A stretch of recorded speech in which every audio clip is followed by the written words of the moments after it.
Okay, thank you.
Hello.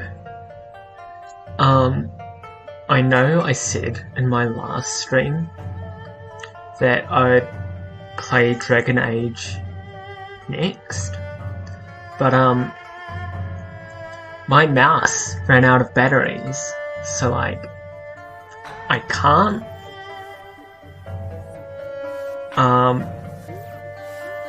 Which means I will be doing a playthrough of the one Shadowrun game that I've ever completed, which is Shadowrun Hong Kong.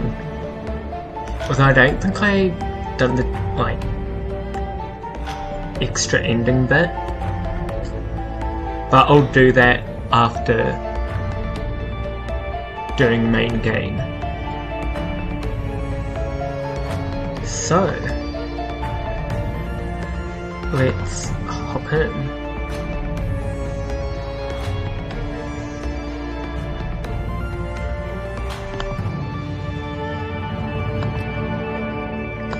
And because I'm a little baby who is bad at games, I'm putting it on easy.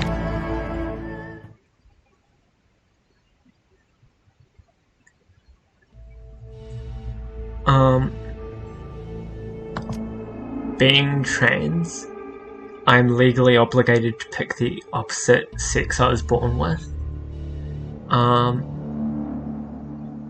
Since the Awakening in 2012, 5 races have come to be considered metahuman.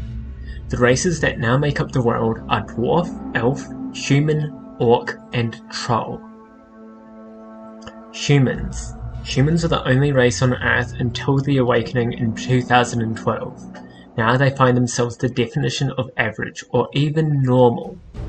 They are still the most populous race in the world, and thus control many of the most powerful, moneyed, and important positions in society. All humans have a +3 to Karma to start the game, and have a maximum of 9 for everything. Elves. Many people consider elves to be the most fortunate metahumans. They are more attractive and socially accepted than the other metahuman races. Elves are taller than humans, but have a more slender build.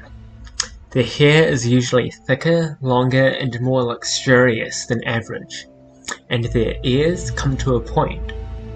All elves have a +1 to charisma. And their stat caps are normal except for quickness, 11, and charisma, 12, which are the highest for both of those stats. Dwarves are the shortest of the metahuman races, although their torsos and shoulders are wider than their size would indicate. Thus, their strength is equal to, and sometimes greater than, the larger races. All dwarves have a +1 to willpower, and they get they have the highest strength, body, and willpower cap. Orcs. Orcs are the fastest breeding race and now are second only to human in world population. Their size leads to an intimidating silhouette and a body that can take more physical damage than the average. Orcs have pointed ears and intimidating teeth or tusks. All orcs have a +1 to body, with a pretty high stat cap of 14 for body, 12 for strength, and then slightly lower charisma and intelligence. Let's not read too much into that. Trolls are the largest metahuman race. Heavy prejudice against them has led people to assume trolls have lowered intelligence, but in reality there is no proof to this. Trolls have pointed ears, intimidating teeth or tusks, and many have horn-like growths that other metahumans do not manifest. All trolls have a +1 to body and a +1 to strength, and they have a cap of 17 body, 15 strength, and then they've got the lowest capped charisma and intelligence, which is like, bruh, you literally just said that they're not dumber, and then you made them dumber.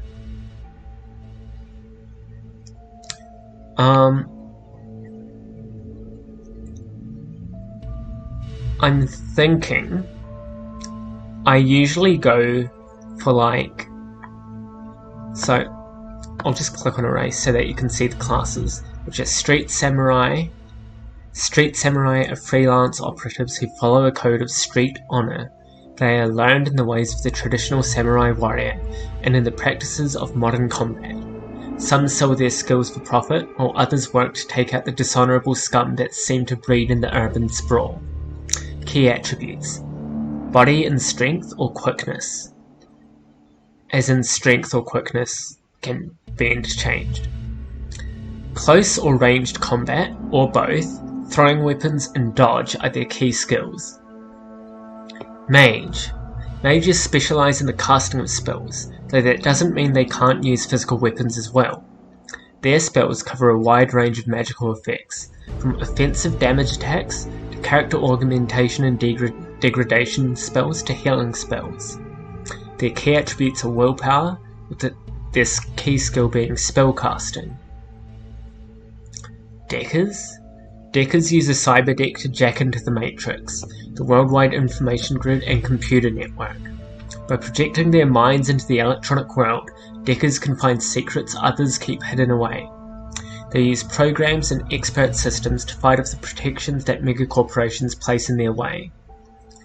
Key attributes are intelligence, with the key skills and specializations being decking and expert systems. Shamans. Shamans believe that their magic comes from a totem spirit that guides their life path. This relationship allows them to summon spirits and command them to do their bidding. Shamans have the ability to conjure spells that mages cannot. Their key attributes are charisma, with their key skills being spirit summoning and conjuring. Their key specialization is spirit control. Riggers, which isn't the BDSM thing. Riggers use specialized cybertech to control small robot-like vehicles called drones with their minds. They can use this ability to provide surveillance, support, and extra firepower when required. Their key attribute is intelligence, with their key skill being drone control and a specialization in drone combat. Physical Adepts. Adepts are magically active characters who focus their magic internally, seeking to reach their utmost potential physically, mentally, and spiritually. As adepts unlock new abilities that become honed physical machines, using their magic to enhance their close combat abilities. Their key attributes are body, strength, and willpower, with a key skill and key casting. What's the willpower cap for trolls? Ooh, I was thinking of going with an elf shaman, but I might go with a troll physical adept.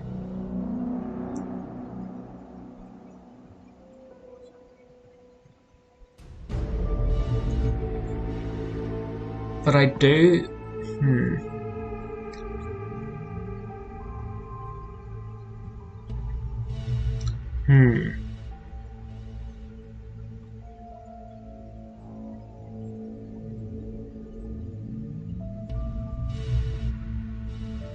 I think I might go with elf because I like elves. And also I don't want to take the intelligence dump.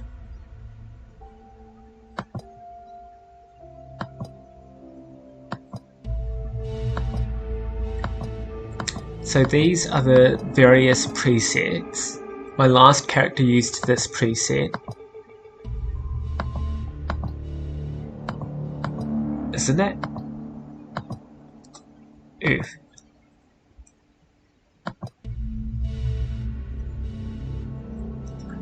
I think I might go with this one. How long do they go for? Ooh.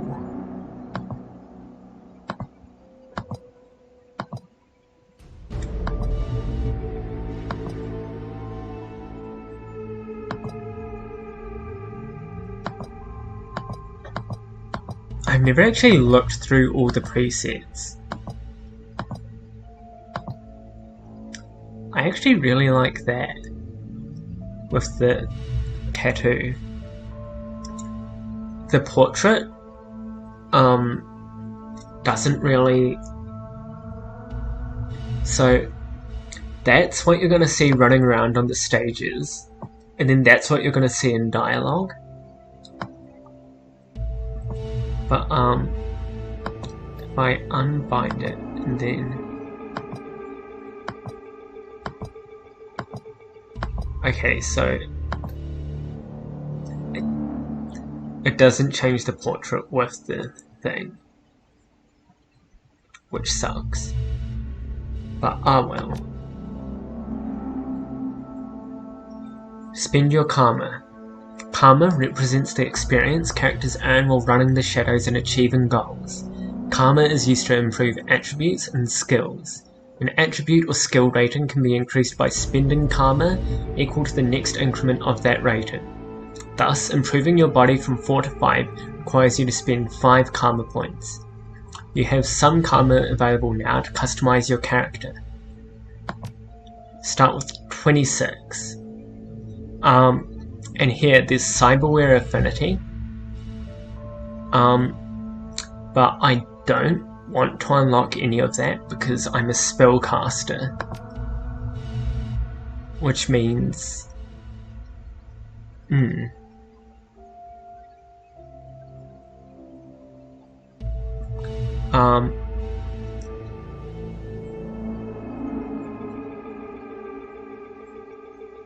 but we'll want to choose a totem. The dove is a peaceful messenger and mediator.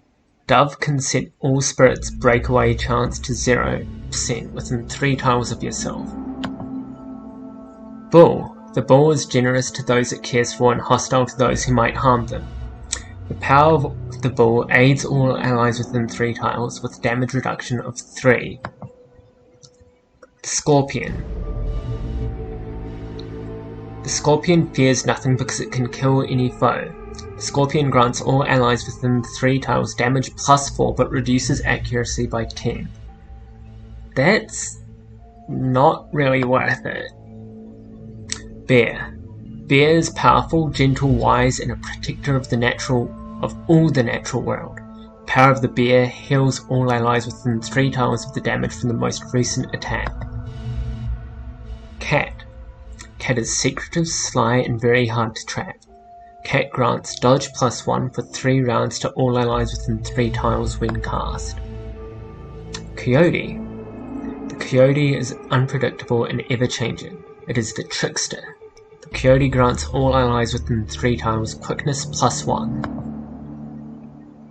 Eagle is proud and keen-sighted. It sees all. The power of the eagle boosts all allies within 3 tiles with a 15% chance to hit. Raccoon. Raccoon is cunning and curious, a strategic mind and a thief's insight. Grants a movement bonus of plus 2 tiles to all allies within 3 tiles of the shaman when cast. That's pretty good. Cobra. Cobra hypnotizes her prey, closing in for the kill.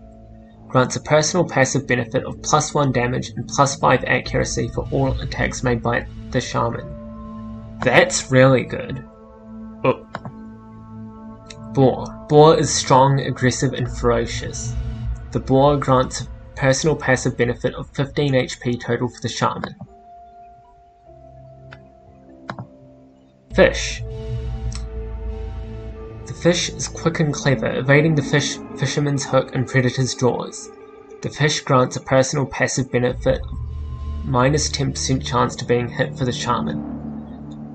That's also really good. Leopard grants a personal passive benefit of plus 1 movement and plus 1 armor. And then we're back to the dove.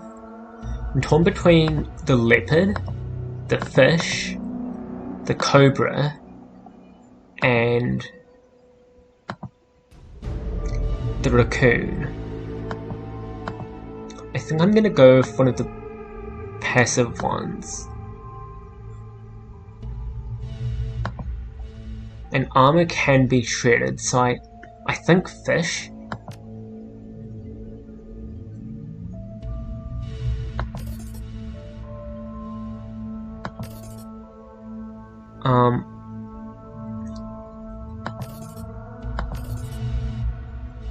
But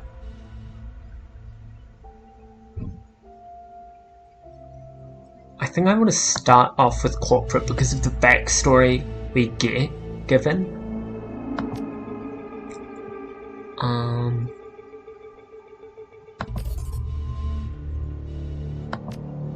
Ooh.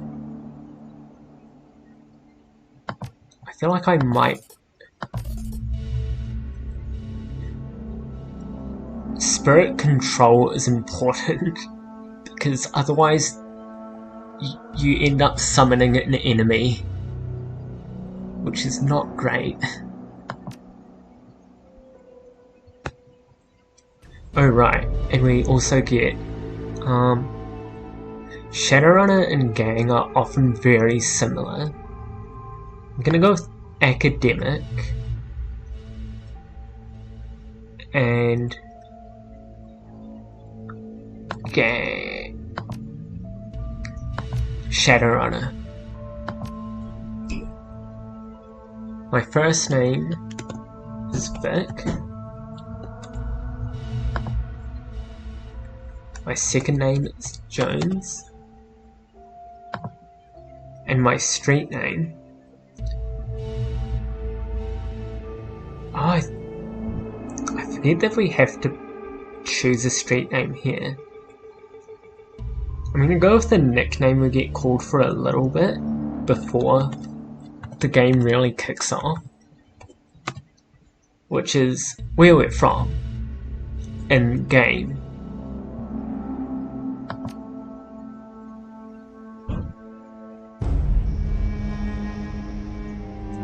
Cutscene time. A Harebrained Schemes production.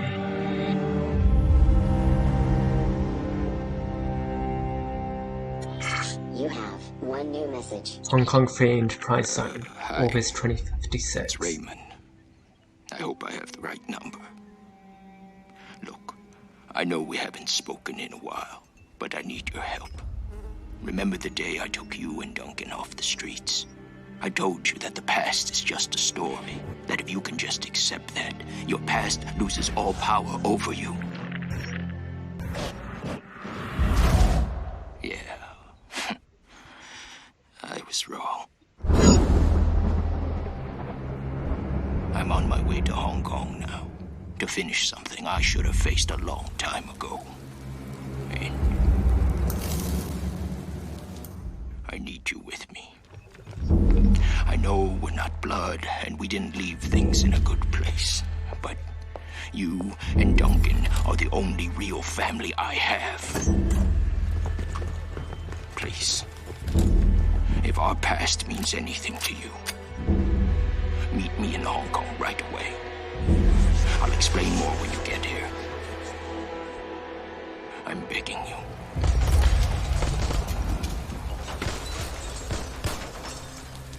I'm almost out of time.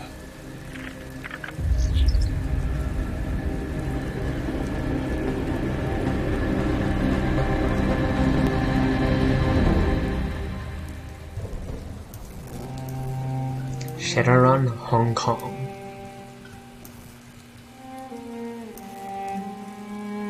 I really want to run a tabletop session, well, tabletop campaign of Shadowrun sometime, because I love the setting so much.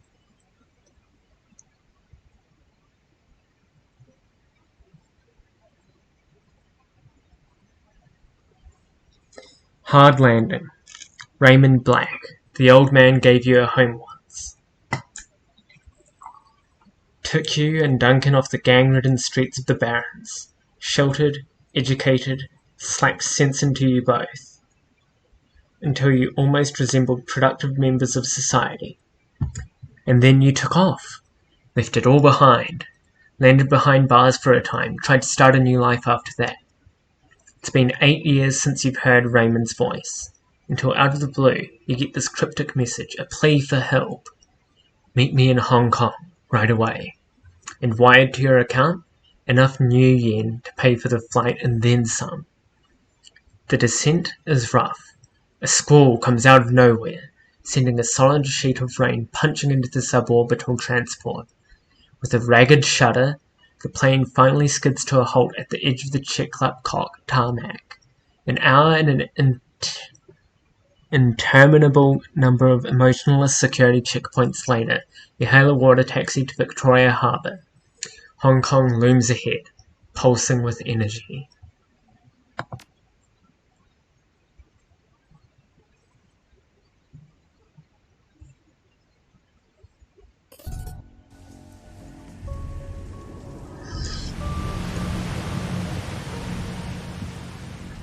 You step from the churning of the water taxi to the ponderous rocking of the docks, your stomach lurching at the transition. As soon as you're clear, the captain nods once and steers the small craft back into the harbour. The man never said a word, just handed you a worn brown duffel bag when you stepped on board, filled with gear, some stiff new body armour, and a note. Better safe than sorry. D. Above, smog-thick clouds hang low in the sky, reflecting the lights of the city in a nauseating swirl. The wind changes direction more than once, creating a heady stew of aromas. Diesel, sea salt, street food, and filth. It's all you can do to keep your in-flight meal where it belongs. Two figures stand waiting in the dim light of the pier. The first is an orc, lean, with in-your-face muscles and a jaw made to break fists. The second is an elf, one hand resting casually against her hip. Raymond Black is nowhere to be seen. Well, don't you look like shit? Duncan Wu, the closest thing you have to a brother. You haven't seen the man in 8 years. Still as charming as ever. He grins. Green's not really your colour, but doesn't go with that nice new armour I got you. As you open your mouth to respond, something shifts alarmingly in your stomach. A liquid, bubbling sensation.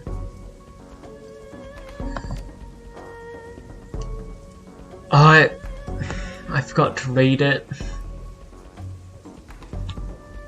I forgot that you don't get to see what you say after you click it, because this isn't like a visual novel. Must be. Guess you've still got some of your old fortitude, at least. He laughs. Considering how much synthahol we used to put down, I'd be surprised if you couldn't handle a little chop. Anyway, we gotta find Raymond. Find Raymond? I thought he'd be here. Never showed up. He's still got that same baritone rasp. Had it since he was 12. We developed early.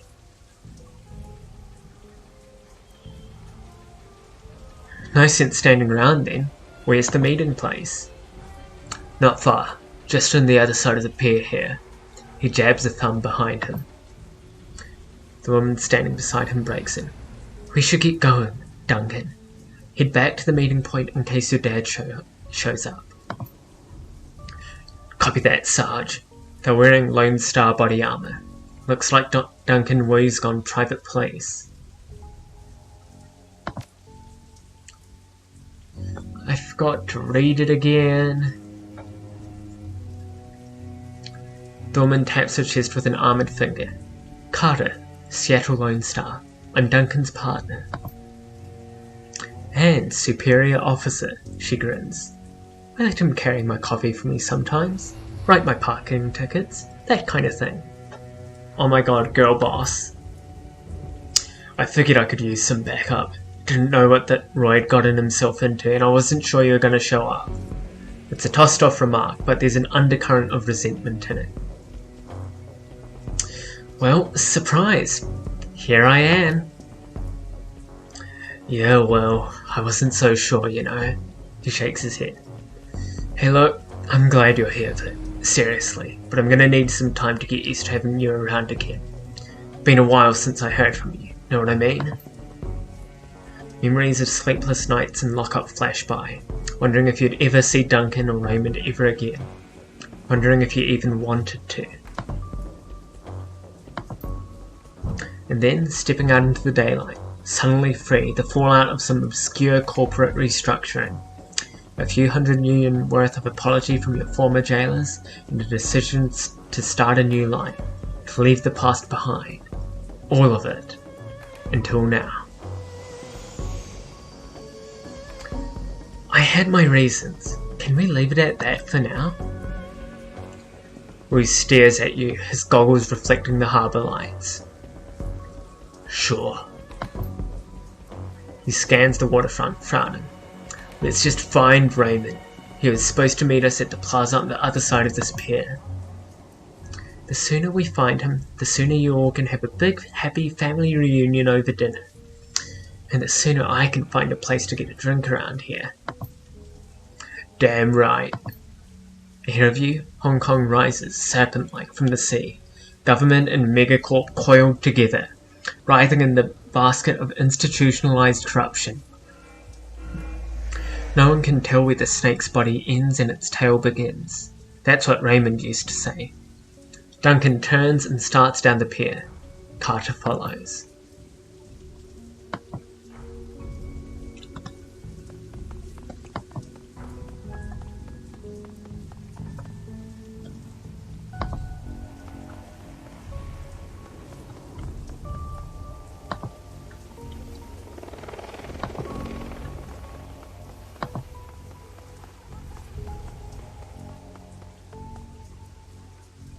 The guard shack at the end of the pier is dark and empty. Duncan gives the gate a push, but it doesn't budge. Huh. Well, that was open earlier. Duncan frowns. Looks pretty solid.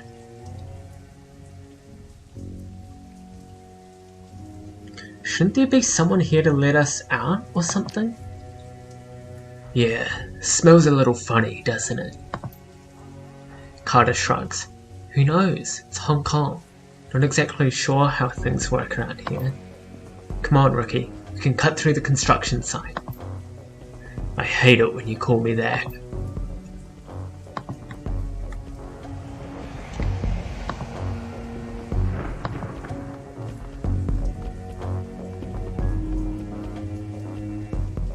The gate is locked, but the nearby control panel appears accessible. Carter pulls it open with a metallic screech that pierces your skull, sending a new wave of pain down to your churning stomach. She examines the control panel for a moment, then throws Wu a backward glance. Looks like there's another way off the docks on the other side of this gate. I think I can bypass the lock. I'm just gonna stand aside and let her work. Because I'm not smart enough. Carter fiddles with some wires and the door lock hisses open. Got it. Let's go.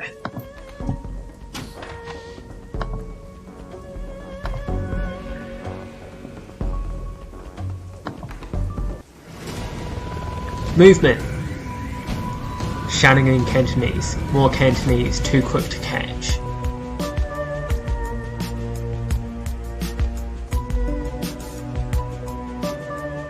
The group on the dock was fishing a package out of a speedboat when you surprised them. Now the package is at the bottom of the bay, and the speedboat is disappearing into the distance. They close on you, red-faced and yelling. The light of the harbour glints off of their weapons as they approach. The leader shouts something in Cantonese, but it's too fast to make out. You're rusty. It's been years since Raymond's house and the language lesson that wouldn't end. The old man never spoke anything but his native language at home. Wu speaks with authority. His Cantonese is as solid as ever. He never let it drop. You guys doing some late night fishing? The smuggler smiles. Oh yeah, we're fishing for assholes. Which I feel like is not the brag you want to make. Wu points at their weapons. You're gonna need some better bait. All you're gonna catch with that is trouble. Seriously? Did they teach you that in Rent-A-Cop school? He turns to you with a smile starting on his face, and he thinks better of it. Turns back to the smugglers. Wu flashes his badge. Lone Star. Put the guns down. The smuggler squints at Wu's badge, then smiles at his friends. Never seen a badge like that before. Either it's fake, or you're some kind of security guard. He grasps his rifle. Either way, this ends the same. I think he's done talking. Turn-based combat. You are now in turn-based combat mode. Each character on your team has an action pool. Spend these actions on movement, attacks, or using spells and items. Once your team's turn is complete, the enemy team will move and attack. Additional tutorial information is available from the reference guide, which can be accessed in the upper right corner of your PDA menu.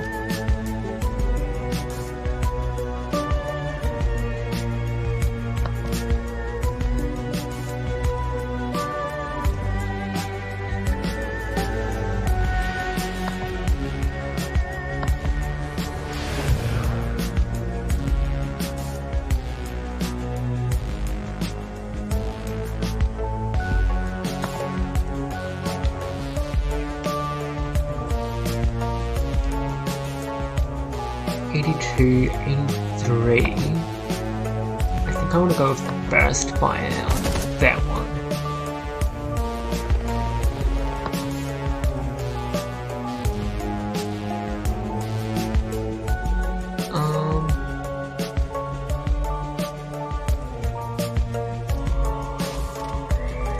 I think just to stand attack the offender.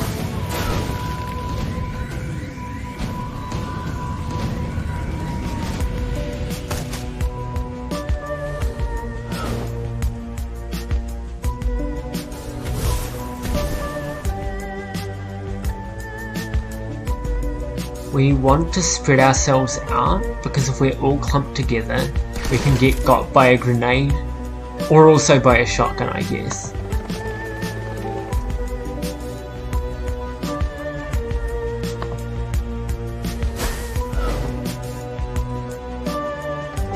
I want Duncan to stay here.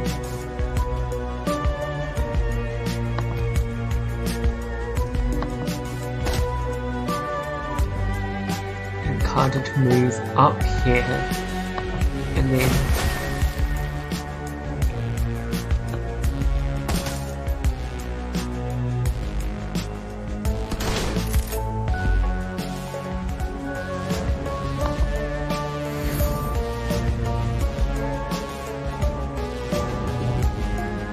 so these lines are basically spiritual hotspots, which I'm not entirely sure what the benefit is, but we get a benefit.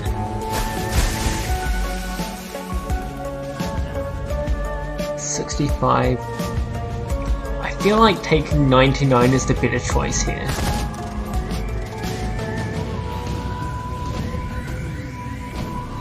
And then...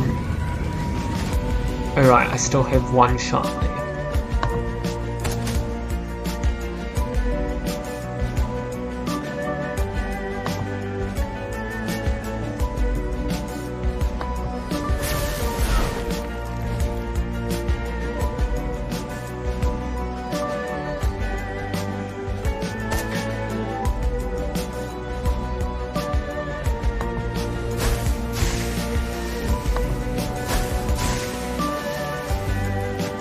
And then if we use our aim shot here, do you think those guys were Triad? Not sure, I didn't recognize their tattoos.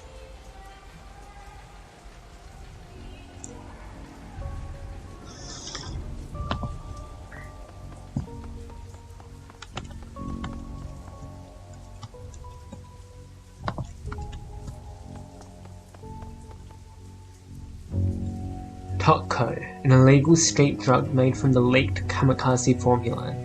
Adds +1 body, strength and willpower for 5 rounds. Every time the user is attacked. Strength increases. Maybe we can sell it later? I'm probably just gonna forget about it and have it in my stash for ages. Another gate panel. This one's been vandalized and busted up good. A real nightmare of a repair job. Wu stares at the fence, considering. Loops and whirls of razor wire glitter in the lamplight. Looks edged with monofilament. The corporations here don't screw around. Why don't we just cut ourselves an opening? Even if you could, it'd snap back on you. You ever seen a high tension wire whip through a human body? You don't want to.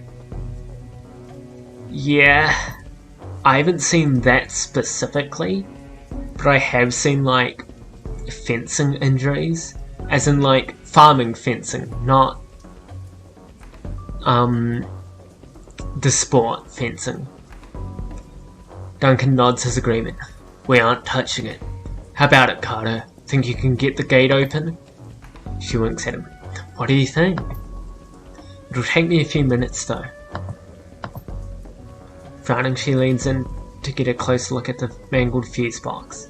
A few seconds later, she starts pulling wires and yanking fuses, a look of intense concentration on her face.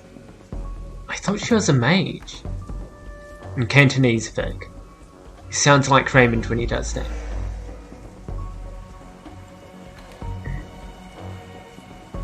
In Cantonese.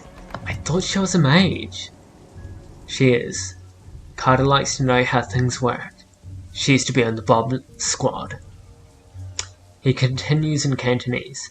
We speak only Cantonese from now on, just like we did when we lived at Raymond's. Those endless drills are about to pay off.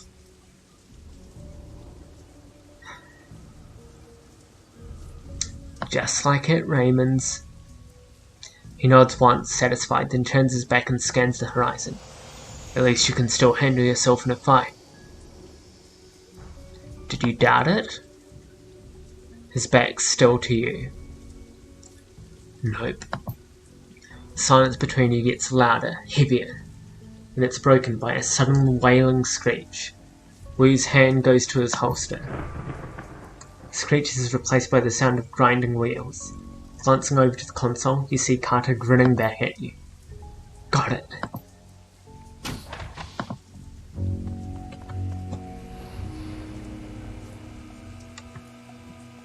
Anyone got any favourites so far? The light from the nearby vendor stall stabs into your eyes, triggering a throbbing ache in the back of your skull. You stop short, squinting as rough voices drift in on the wind. "Where's everyone else? Where's the damned shipment?" "Haven't seen them yet. We just got here. Longway's probably waiting for us, so we can haul out the boat for him, that lazy bastard. Let's just hang out here, let him find us." "Looks like we're on a stroll through Smuggler Central. These gangers don't know we're here. We could probably just slip past. Or we could clip him. They're already looking for us. Might be better to take them out now while we've got the element of surprise on our side." While unaware hostiles are on screen, press the unholster button to enter turn-based combat mode. I think if we go over here and activate the crate, we get a karma, but also I want to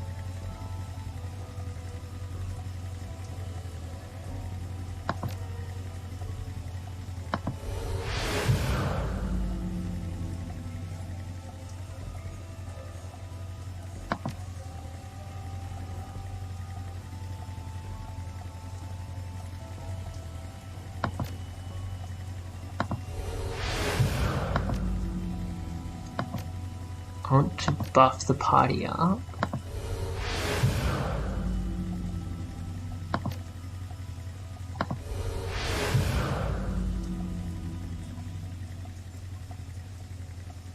Does Duncan have any skills? Oh, he's got that.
And then we get an item from this fight, which is a basic medkit.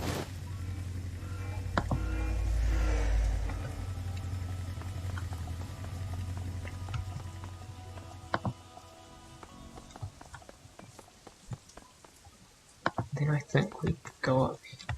Hold on, what's that down there? I saw a thing for a second.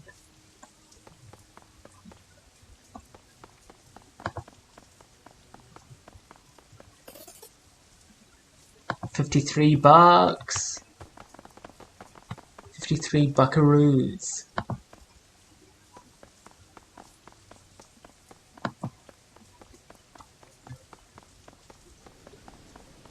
Crossing the street, you can make out 4 shadowy figures loitering in the plaza ahead. Troll, orc, dwarf, elf. 2 men, 2 women. They're different from the smugglers on the dock. Alert, poised, professional. can see they've made a token attempt to conceal their weapons.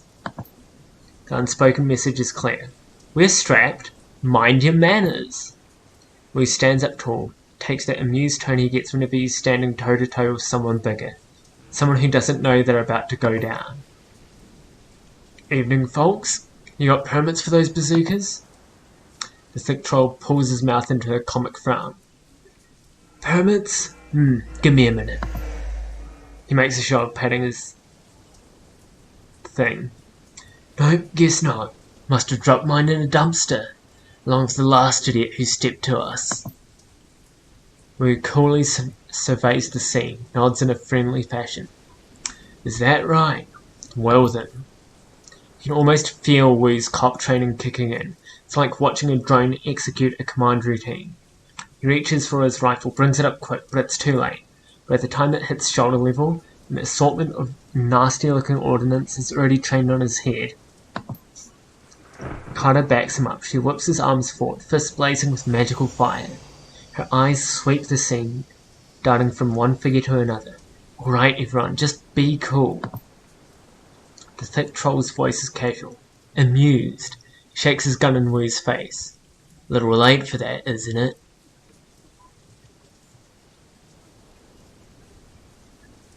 How about no gun? How about no one does anything stupid? We want to talk. Oh, I can see that. Your buddies are totally chill. Something we can do for you, officer. I'm looking for an old man, Raymond Black. We were supposed to meet him here. You know him? The troll nods his enormous head. Wu's voice gets an edge. You can see a vein in his temple start to pulse. Where is he? Carter sees it too, keeps her voice neutral. Easy, Duncan. The troll maintains amused eye contact, but his weapon stays trained on Wu. That's right. Easy, Duncan. Your friend Raymond never showed. We've been waiting for the better part of an hour. You're gonna meet with Raymond? So you're his tour guides, right? The troll's yellow-brown tusks shift into a smile again. Kinda, yeah.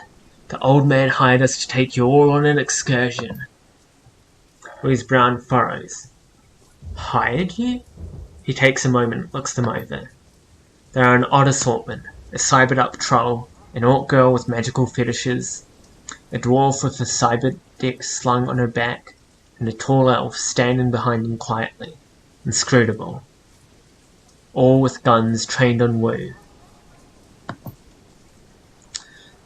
Understanding spreads across Wu's face. His jaw tightens. You're Shadowrunners. The troll nods. Wu's shoulders creep up. His stance tightens.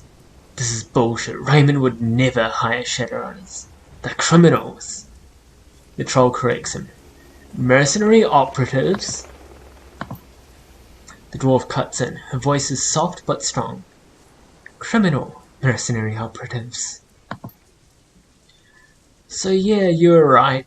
Your buddy Raymond was associating with a bunch of hardened criminals. The troll tosses Wu a sideways smile while staring down the barrel of his gun. Sorry to burst your bubble, Lone Star. Guess you didn't know the old man as well as you thought, huh? Wu tries to shake it off, but he's struggling to process the information. You can feel the heat coming off him.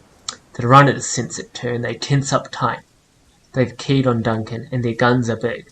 The looks on their faces make it clear. One wrong bead of sweat, and Wu's going down in a red mist cloud. Carter remains completely still. Her voice is level, moderate. She's done this before. Let's all stay focused. No need for this to get ugly.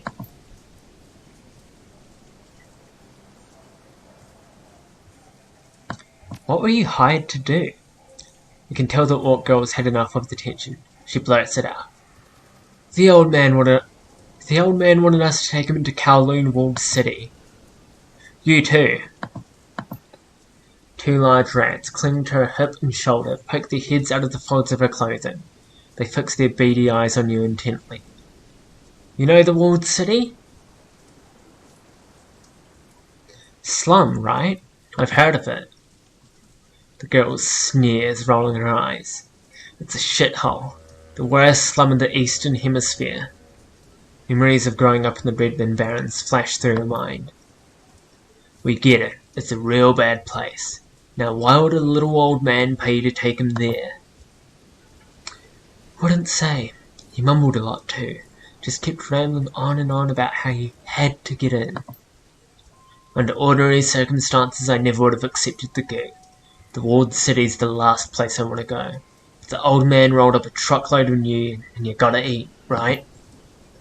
Wu risks a glance at you. His weapon remains trained on the Shadowrunners, but a flicker of uncertainty plays across his face.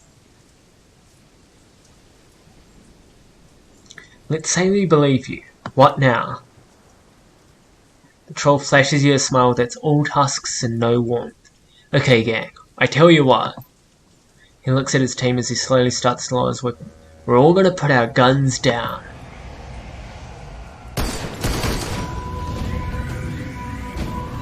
Get down, now. Carter. Snipers, take cover. The sound of high-caliber rifle shots hang in the air, and the red dots of laser sights sweep the area.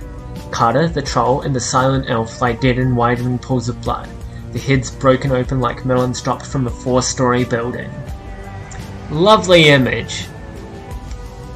The orc girl screams from cover. Nightjar! Nightjar, come on, big man, talk to me. Cut shot. No, no. She turns to the dwarf, her eyes wild with fear. Oh shit, this isn't good. Officer on megaphone. A voice blares out from a loudspeaker. This is the police. Lay down your weapons, put your hands behind your head, and come out where we can see you. Duncan Wu, Vic Jones, come out where we can see you. You have 3 seconds. Duncan crouches behind cover, his gaze locked on Carter's corpse. His voice comes out in a hoarse roar. Stand down, damn it! I'm law enforcement, Lone Star. Lone Star! He's driven deeper into cover by a hail of gunfire. The dwarf shakes her head at him. Her voice is flat. Save your breath. They won't listen. Use your eyes. These bastards aren't here to make arrests. A sniper shot hits the wall next to her head, shattering her in an explosion of plaster. We need a way out of here. Now. Everyone pipe down. Just give me a minute. The rat girl stares at the ground intently, as if listening. Then her brow furrows, her eyes go beady, and her nose wrinkles up. She begins to sway back and forth, her lips moving soundlessly. She snaps out of her trance. Okay, I've got a way out. It's at the end of the street. Everyone come with me. Everyone? We don't need the rent-a-cops gobber. We're the only ones. That extra firepower is. I got us an exit, but we're gotta get past the heat, and we can't shoot our way out of this on our own. If nothing else, they can soak up a few rounds for us. Just stick to cover and keep close. There's a door down the street that leads to a back alley. That's our exit point. You fall behind, you get left behind.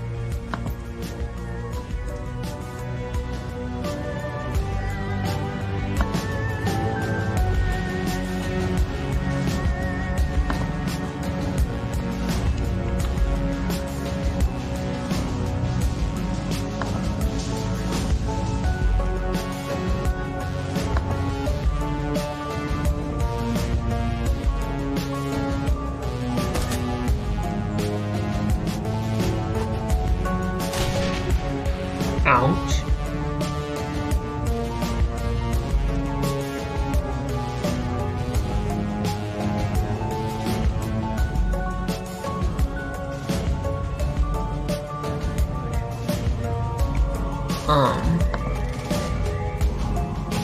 I think I never tried accessing the bike before.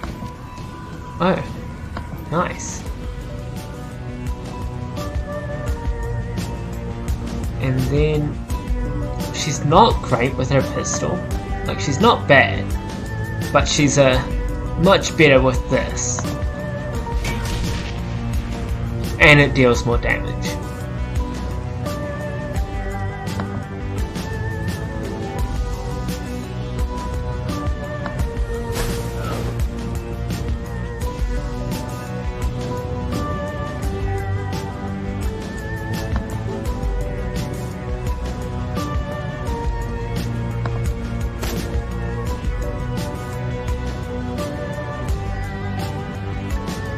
Um...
Bruh, firing with a shotgun, really?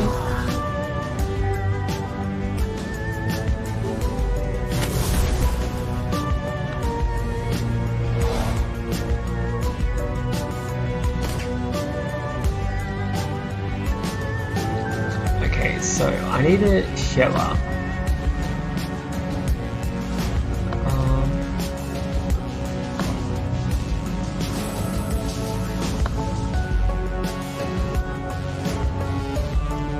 And oh, that was his turn. Whoops.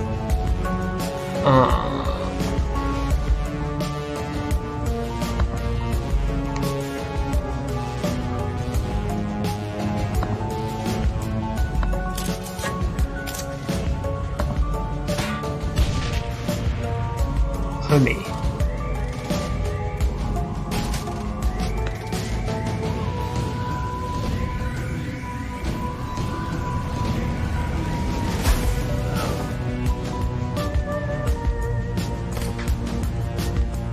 Okay, I'm gonna stop dicking around with trying to fight them. And I'm just gonna run.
How did you not hit any of your friends with that?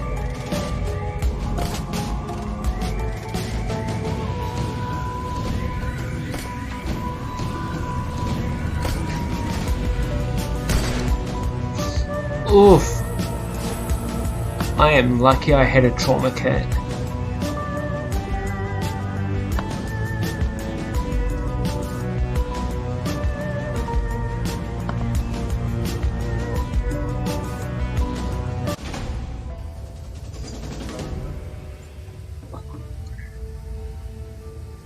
The rat shaman guides you from the doorway on the street through an eternity of winding alleys, damp sub-basements and empty buildings. Stumbling through refuse and filth, you make your way into the sewers below Victoria Harbour. It reeks down here, but it's quiet. Gobbet stops, sniffs, and wipes her eyes with the back of her wrist. Her rats squeak softly in the folds of her clothing. Wait, if she's a rat totem and she has pet rats, and I'm a fish totem, Does that mean that I have pet fish that I carry around with me? The dwarf watches her silently for a moment, then moves closer and gently takes her hand. In the dim light of the sewer, you can see they're nearly the same age. No more than 20, 21 tops. What were their names? The troll you were talking to was Nightjar. He was our friend. The elf was called Gutshot, kind of an arsehole, but I didn't need to see his head splattered everywhere like that. Nightjar was a good guy. Always had our backs. Isabel's and mine. Isabel nods in agreement, her voice is flat. Rare to find a runner that you can actually trust. She looks to her friend. Are we clear? Gobbet looks back the way you came. I think we've shaken them. She sniffs the air. Yeah, we're clear. Wu begins pacing, his boots splashing in the sewer water, creating echoes down the tunnel. You can feel the tension coming off of him in waves. This is bullshit. I'm done messing around in alleys and sewers. I'm done running from cops.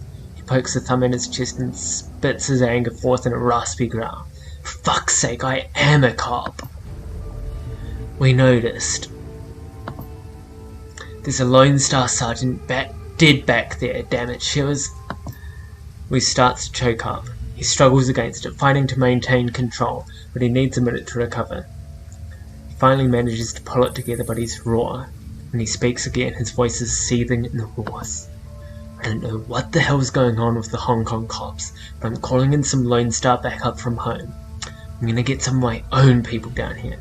Then we're gonna find Raymond and figure out what the hell's going on. The little orc shrugs. Whatever you say, big guy. You have fun with that. Iz and I are out of here. Best of luck finding your friend.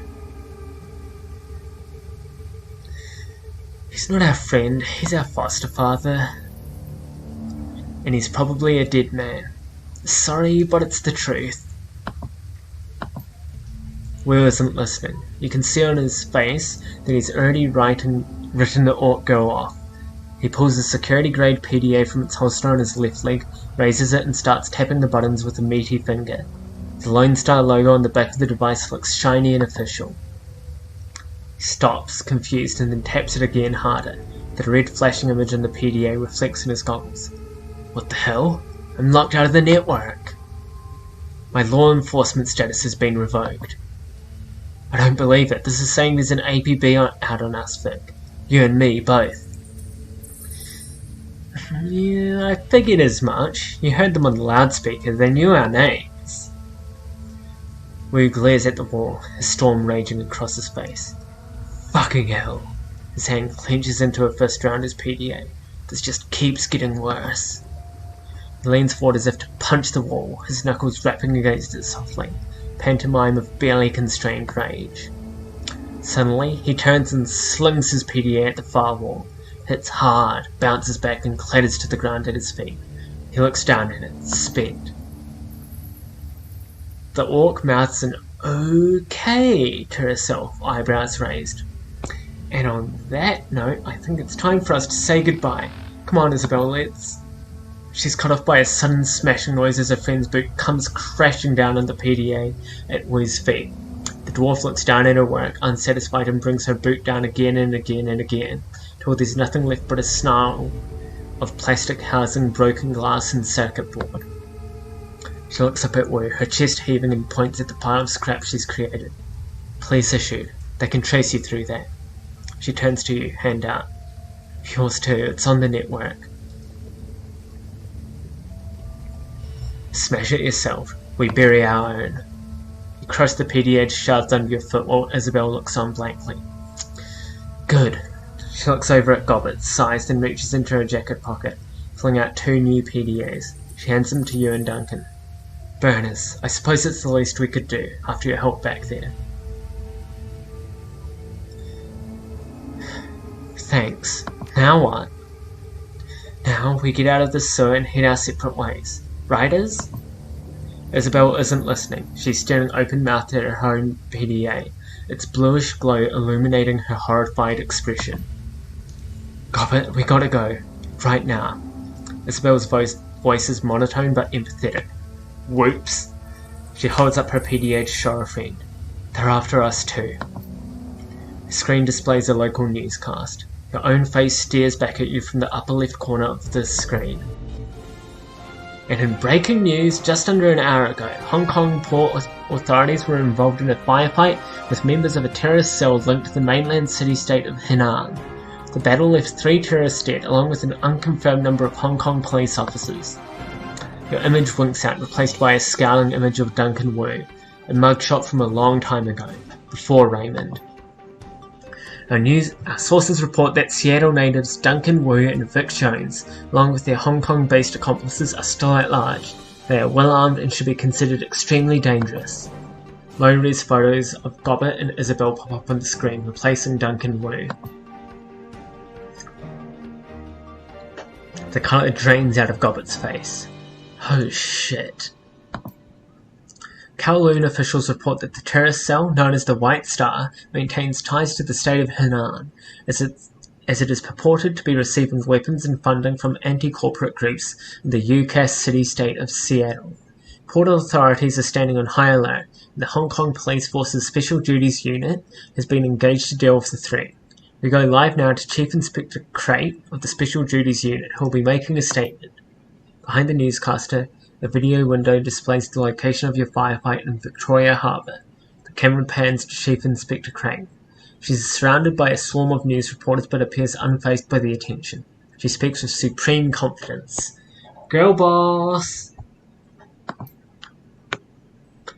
We have yet to ascertain the motive for tonight's attack, but it was clearly a well-planned and coordinated effort. Crate sounds smooth, more like a corporate mouthpiece than a cop. We've already issued an all-points bulletin along with a kill or capture order for the 4 remaining terrorists, and I have instructed the Special Duties Unit to make this manhunt a top priority. She looks directly into the camera.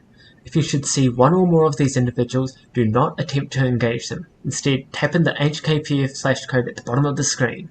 If you are on an authorized network and take a picture, our system will automatically identify them in your data stream. The Decker switches off the newscast and clips her PDA back onto her belt. For a moment, there's no sound but the roar of sewer water rushing through the pipes. Gobbert bends over, hands on her knees, sucking wind. Her rats scurry for a new position.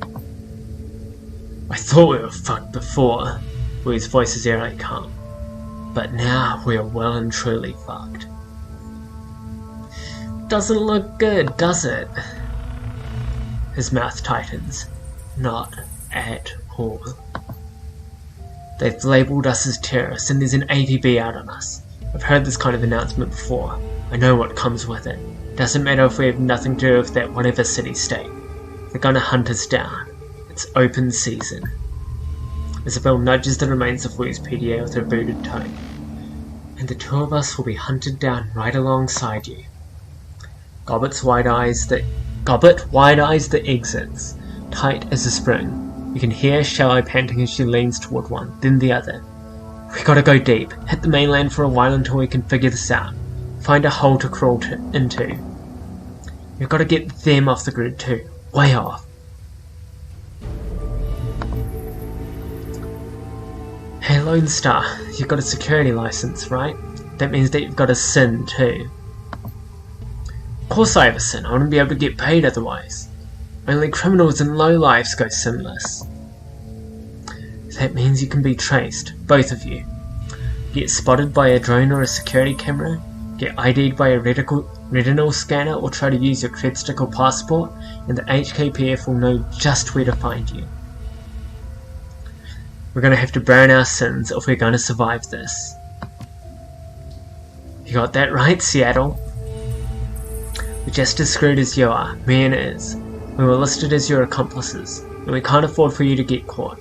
You'll lead them to us one way or another. DNA samples, things we've told you, astral residue, I don't know, cop stuff.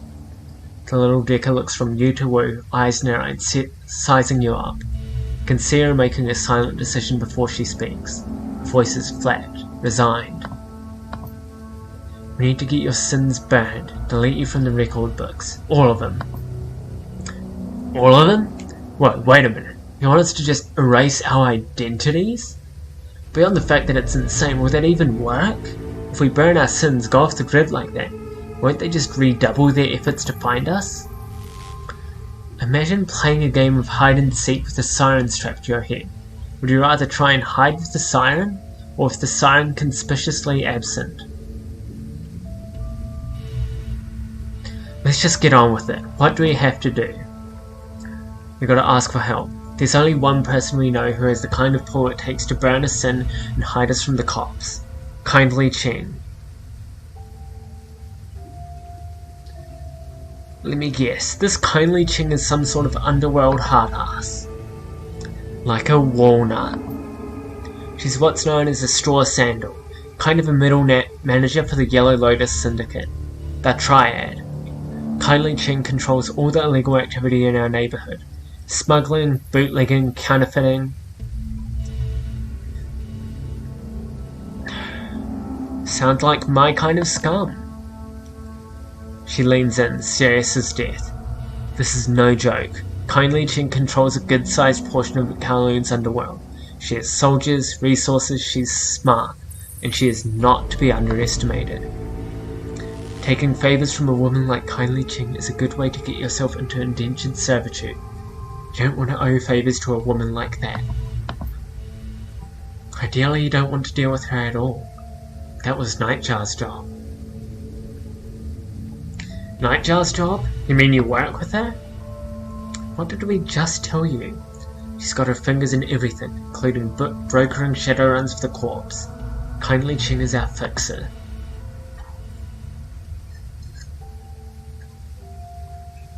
Gobbet tries to make her voice light, confident. Just stay on her good side and you'll have nothing to worry about. Now let's get this done before any one of you trips the APB and brings all hell down upon us.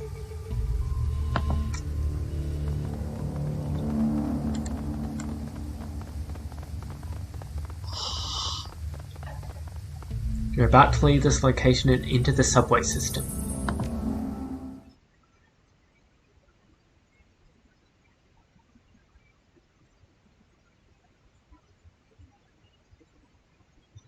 You scramble up a ladder and through an accessway where the sewer system spits you out into the Hong Kong Mass Transit Railway System, the MTR. Crossing the rails, you climb up to the platform and into the station. Above you is Hoi, where the rat I've forgotten how to say that word. Shaman. And the little decker plan to plead your case to Kindly Ching, the one woman they know who can help you get underground and off the grid fast. But there'll be a price. Ching is a triad boss whose favours tend to come with strings attached. The sounds of a waterfront at night leak down from the stairway to the surface. Peering up the steps, you can catch a glimpse of the night sky, overcast and low.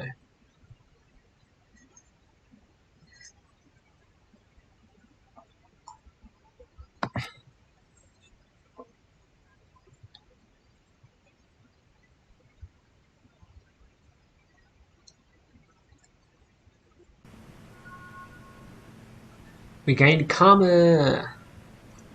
The sewers deposit you into a series of mechanical accessways that eventually link to a system of railway tunnels. Gobbet leads you through 5 or 6 magnetically sealed doors and across several sets of electrified tracks until she indicates you've reached your destination. This is the MTR station for Hoi. Once you get up these stairs, you'll be in our neighbourhood. Kindly Ching runs her operation out of a mahjong parlour there called Swift Winds. There's an APB out on us. How do you expect us to get to this Swift Winds place without taking a bullet? Hoi is well known as a protected area. Kindly Ching sees to that. It's a shadow community. Smugglers, hijackers, black marketeers. You get the idea. Cops tend to give the place a wide berth. Police cameras don't last long here. Between the smog and the cloud cover, we shouldn't have to worry about drone surveillance either. The HKPF won't find you. Not if you follow our lead. Now here's how this is going to work. You can't get an audience with Ching until we secure you an invitation. So me and Iz will go on ahead and pay our respects. Then we'll request that she see you. Politely. An invitation? How do we get that? We'll kiss her ass until it shines. That's about the size of it. One more thing. Kindly Ching is a dangerous woman. She may seem friendly, but don't let your guard drop, and whatever you do, do not disrespect her. Got it. That's it. We'll go on ahead and smooth the way. Just give us a few minutes head start, and don't talk to anyone. This place is protected. Why shouldn't we talk to anyone? I said the place was protected, not you're protected. No one knows you here, and outsiders aren't welcome in Hawaii. Plus your friend here radiates cop. Cops are even less welcome than outsiders. And you're not exactly ordinary either, are you? I am what I am. Yeah, that's what I'm worried about. People see us strolling through town together with no prior explanation, might not make it to the mahjong parlor at all. How do we know you're not just going to bolt on us? Because we need your sins burned as badly as you do, and we need to figure a way out of this shit, or we're all dead. Plus, we could use the muscle right now. Her voice turns sheepish. Just saying. See you at the mahjong parlor. The Shadowrunner's footsteps quickly fall away, and then you're alone with Wu. He grunts something unintelligible and begins panther-stalking back and forth again, boot prints of sewer water and muck marking his path on the subway platform behind him. Minutes pass. Wu stops his pacing and runs both hands over his face, groaning a sound of anxiety and disgust. It dissipates and he stands there silently, his hands covering his face and his shoulders shaking with emotion. Then he begins to laugh. It's a laugh that comes from down deep, from the place where fear and frustration and impotence swirl. But the barrier holds. Wu focuses, taking control of his breathing, and his laughter begins to slow. He becomes himself again. Oh my god, Vic. An aftershock of laughter shudders through him. Are you fucking kidding me? What the hell are we doing here? How did we get into this? I think I'm gonna lose it. Go ahead, we're alone. He walks to the wall of the subway station silently. He stands there a moment lost in thought, and then his fists explode into a flurry of punches. He hits the wall hard, sending plastic crumbling to the floor at his feet. The orc breathes heavily for a moment, head down, hands on hips, spent. Carter is dead, Vic. They fucking ended her. I don't know what I'm gonna do now. What are you talking about? You crawled out of worse places before you met her. Maybe, but that was a long time ago. And I had Raymond then. I get it. That triggers him. The hell you do. You only saw the beginning. The old man taking us in, handing me my ass until I straightened out. You only saw me straighten out. I only started to fly right after you left. Raymond's the one who helped me get into the academy. Sat on me until I did my homework, checked on every assignment. Every single assignment. And he didn't care that I was a goddamn orc. Raymond, the house, the academy, Carter, I'm throwing it all down the memory hole and burying it deep. You know why? Because we're gonna burn our sins, Vic. Jesus Christ, do you get what that means? The moment we do that, we're dead. To all the world, we're dead. We're wiped clean. Raymond, the house we grew up in, my career, Carter, all gone. No home, no money, no identity. Nothing. He waves his hand, brushes it all away. We'll be nobody. I'm gonna find a way out of this. Just follow my lead like you did in the old days. You wanna bring up the old days? Are you fucking serious? You left the old days behind years ago. Wu's neck cranes forward, his lower jaw thrusts out ahead of him. You left me behind. You left me behind. Memories flash bright. Suddenly you're back 8 years ago in the streets outside of Raymond's house. Just you and Wu, the middle of the night.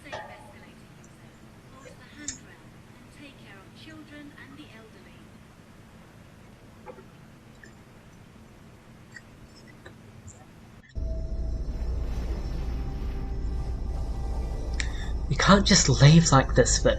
What am I going to say to Raymond? You know how he is. I got something to attend to, Duncan, and I can't wait. That's what you keep saying, but you still won't tell me what's going on. What's so important that you have to run out now in the middle of the night without even telling Raymond why? He's distraught. You can see it on his face, hear it in his voice. He used to be lost without you.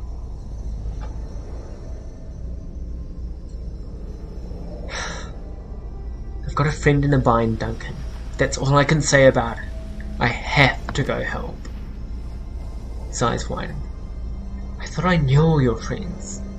He shakes his head.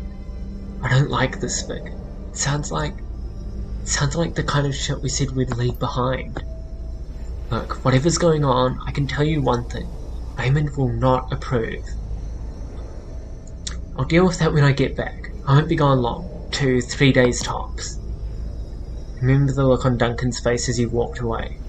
The events that followed were a blur, one that you don't care to remember.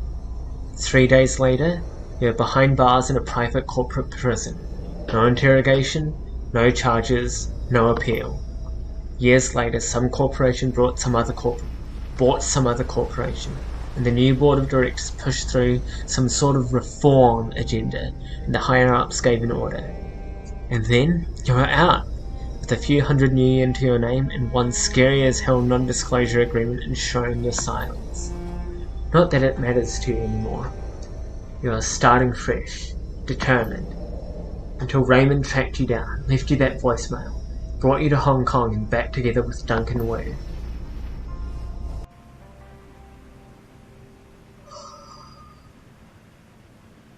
Realise that Wu's been staring at you. Now let's hear it. Where the hell have you been all this time?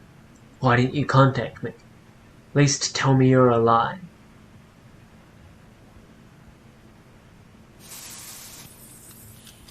It's not my fault, alright?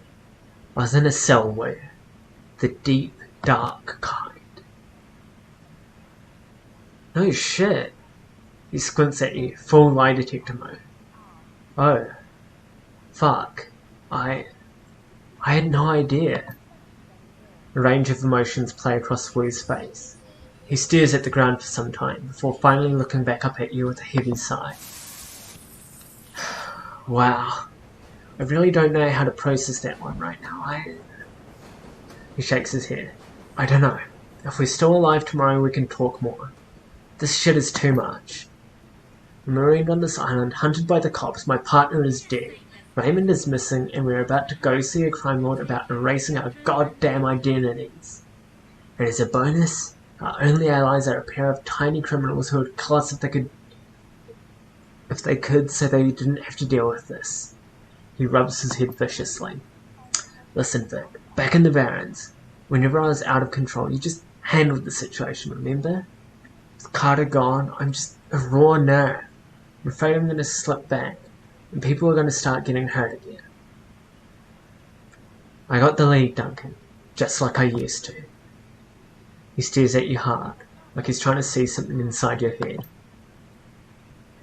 Then he checks his weapon, cocks and locks. Back to business. Good. Now let's go meet that tried woman and get our damn sins burned. I want to rip off the bandage as fast as I can.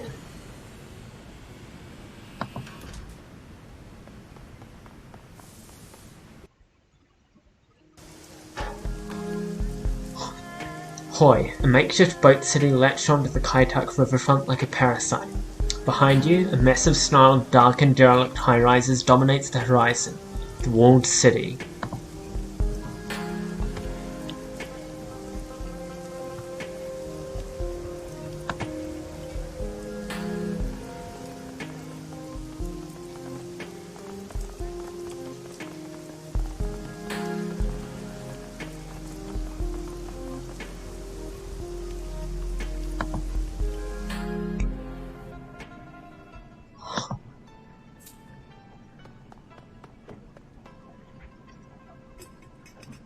You can feel every eye in the room as you cross the mahjong parlor to the middle-aged woman sitting patiently at its end. The click-clack of ivory-coloured tiles stops. Hands stray beneath tables, into jacket pockets behind backs. The woman has the face of a prison guard and the demeanour of an inmate. Her salt and pepper hair is pulled into an iron-hard bun, and beneath it 2 shiny black eyes offer nothing. Buttons sewn on a doll. A nearly empty bottle of something foul rests on her mahjong table, nestled between a pair of dirty shot glasses. Tiny puddles of brown linger at their bottoms. Gobbet and Isabel stand on the other side of the tables, heads lowered, shoulders slumped, hands clasped. They risk a frightened glance at you as you approach. My little pair of fuck-ups here told me all about what happened on the docks. How two of my best runners had their heads put out. How you need protection, and how you need to get your identities wiped before you get your heads put out too. Potentially leading the heat to my front door, placing me and everyone in my employ in danger. She fingers the rim of her glass. So wise. So very, very wise. The young shaman's eyes never leave the floor. We're sorry, Auntie, we thought... Her black eyes flash. You mustn't speak until you're spoken to, Gobbet, dear. And since you are one short hair away from being dumped into the river chained to Isabel's corpse, I suggest you let your new friends here do the talking for a while. Does that make sense to you, dear? The treacle voice is back, sweet, nasal, and grinding. Dark circles ring Gobbet's armpits. Yes, Auntie. Very good. You learn so quickly. Now, my darlings, I understand from little Ratchet here that you came from Seattle to meet with my client, Mr. Black. Lou's jaw tightens at the word client. Before you could find him, the HKPF started splattering grey matter everywhere and everything went to shit. And now you need your sins burned so you can disappear before you end up dead too. Is that right? Yes, ma'am. Very good. Why don't you start with telling me who you are? My name is Jones. Have you got a first name, Jones? A profession? I mean, you don't want me to erase your identities, don't you, dear? Oh, you do want me to erase your identities, don't you, dear? We'll need to know who you are first. Vic, I'm a shaman. Ah, like young Gobbet here. How did you become a shaman, Vic? Picked it up young. I've been in the corner for a few. Wu's brows furrows and he shakes his head. Still can't believe it. Kindly Ching whips her head towards Wu. Nasty retort already on her lips. Then she stops. Sticks out her lower lip as she sizes him up. She turns to her lieutenant standing beside her, nodding her approval. Looks like the gun show is in town. What's your name, gun show? Duncan Wu. I'm a cop. Lone Star. I hear there were some fresh corpses found in the docks tonight. Smugglers, I believe. Didn't sound like the Hong Kong police when I heard about it. You're doing, Duncan Wu?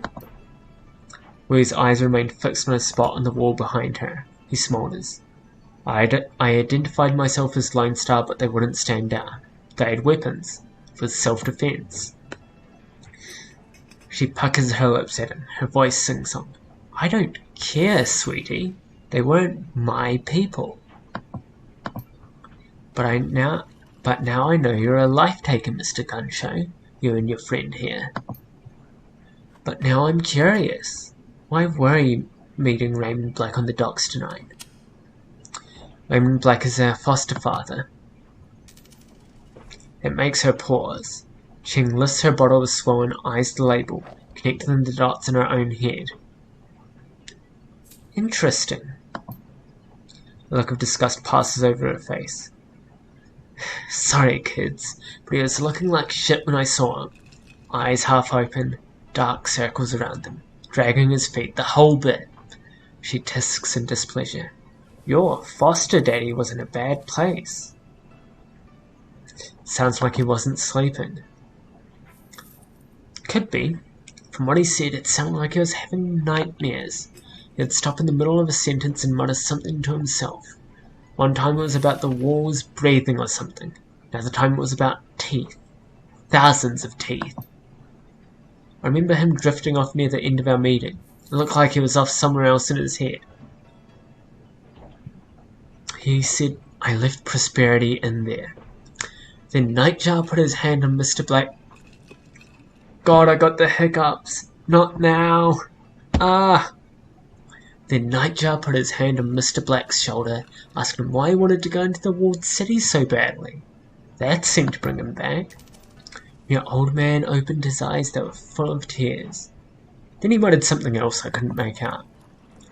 Your daddy got really irritating after a while. I can imagine. She grabs a long, slim cigar from a pack on the mahjong table, lights it.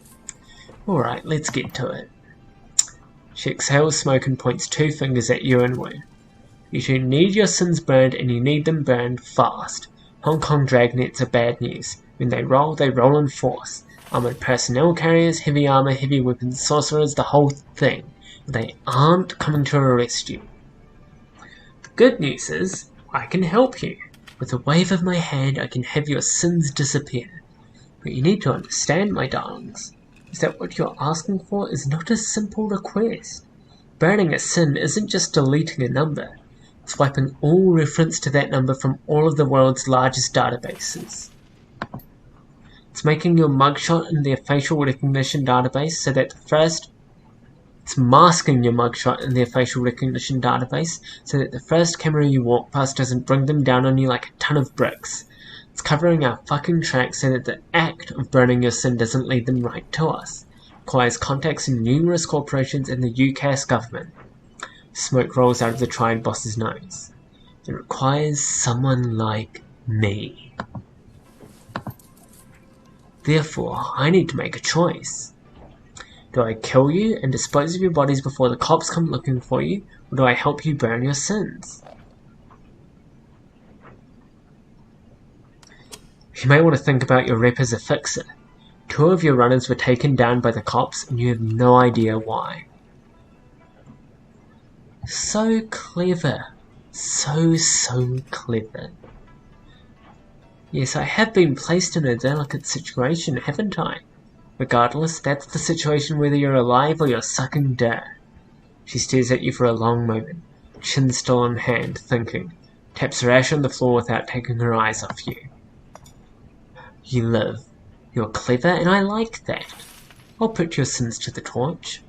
However, I'll need to call in several valuable favours within my network to do it, and those favours do not come cheap. You will owe me. Whatever you say, Auntie. Don't roll over so easily, my darling. People will think you're an ass-kisser. It's unbecoming. I want you to deliver a message for me to a business associate in the walled city. The Yellow Lotus has a strong presence inside Vic. Isabel can tell you all about it, can't you, dear? Isabel grew up in the walled city. They collect taxes for the corporations, extort protection money from shopkeepers, run drugs, guns, people. They hurt people. We do those things, yes, but to be fair, we also operate the walled city's black market. You might not be alive today if it weren't for the lifeline that we provide. Isabel clams up tight. There is a red pole, a sort of enforcer, yes, on the inside. His name is Strangler Bao. Bao is a strong man, a good soldier, but he has forgotten his place. I need you to remind him. Want us to make an example of him? Did I say that I wanted you to make an example of him? No, I want you to deliver a message. Bring this to him in my name, and remember that Bao's men are my men. By right, they should all be serving me. Killing them would be a waste of resources. I have no use for dead soldiers. One of you will go with these 2 Westerners to the walled city. Help them locate Bao and show them the ropes. The other will remain here with me. I have several menial and degrading tasks that need doing around the establishment. No matter who goes and who stays, you'll both pay for bringing an APB to my doorstep. Yes, Auntie. Yes, Auntie. Now, I'm gonna find out who ordered the hit on Nightjar and do some dentistry on him with power tools. She closes her eyes and smiles with pleasure. That boy was my favourite. He sang to me sometimes. She opens her eyes again and sneers. That other one I don't care about. Gutshot was an asshole. She turns away and waves you off with the back of her hand. That will be all, my darlings. Return to me when you are done.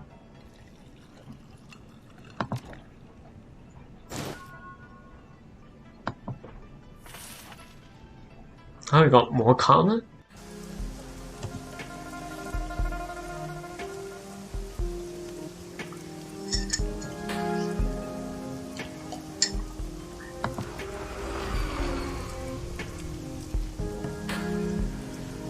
Got 9 karma to spend.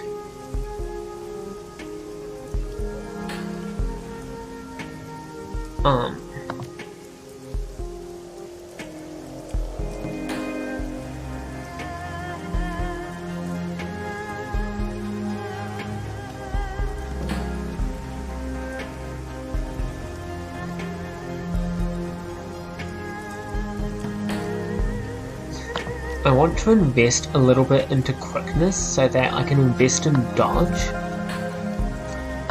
and then just a tiny bit in range so that I can get an SMG.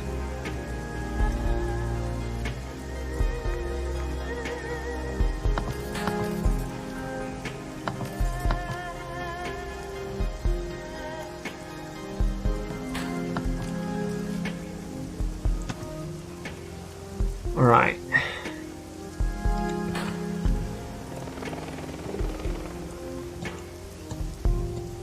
I think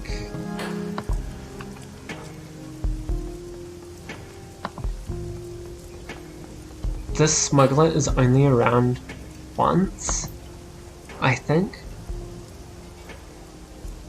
Come and get it, because now's your last chance. Everything is on sale. Won't find prices like these anywhere else, my friend.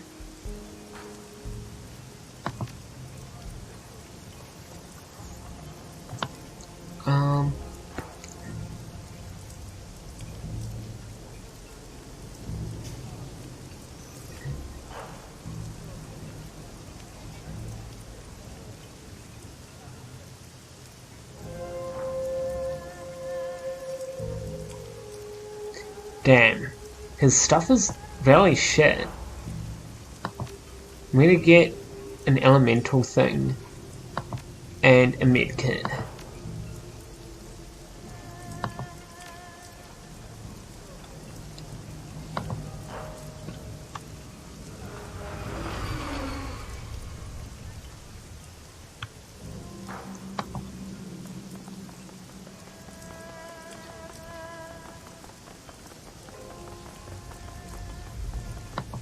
And I feel like I'm not allowed into the nightclub yet.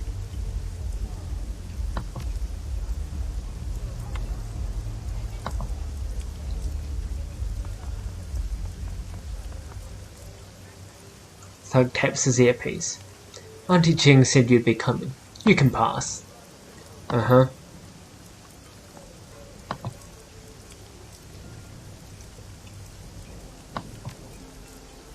From here, we choose a team. I'm gonna go with Isabel, partly because of the grenade launcher and partly because she's a decker, and it's always good to have a decker on your team.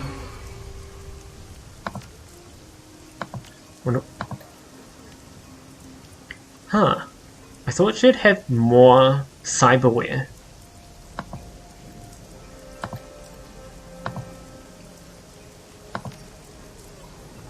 Does Duncan have any? He has a data jack.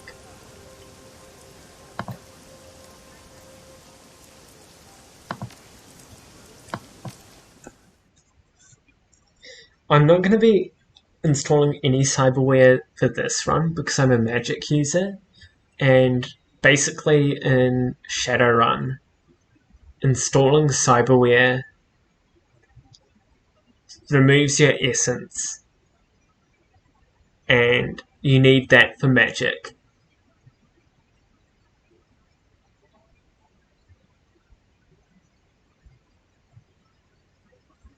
Kowloon Walled City, the most densely populated spot on Earth. Nearly 40,000 people crammed into 7 acres of chaos, poverty, disease and vice. A self-contained city that collects no taxes and provides no city services. Stagnant water sits in temporary wells. Trash lies piled on roofs for controlled burns. Improvised structures lean dangerously over populated areas. It's the ideal breeding ground for all manners of illicit trade.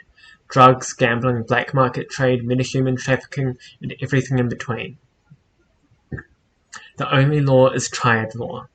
And now you need to enter the septic system of a city. Find a triad enforcer named Strangler Bao and deliver a message from Kindly Ching.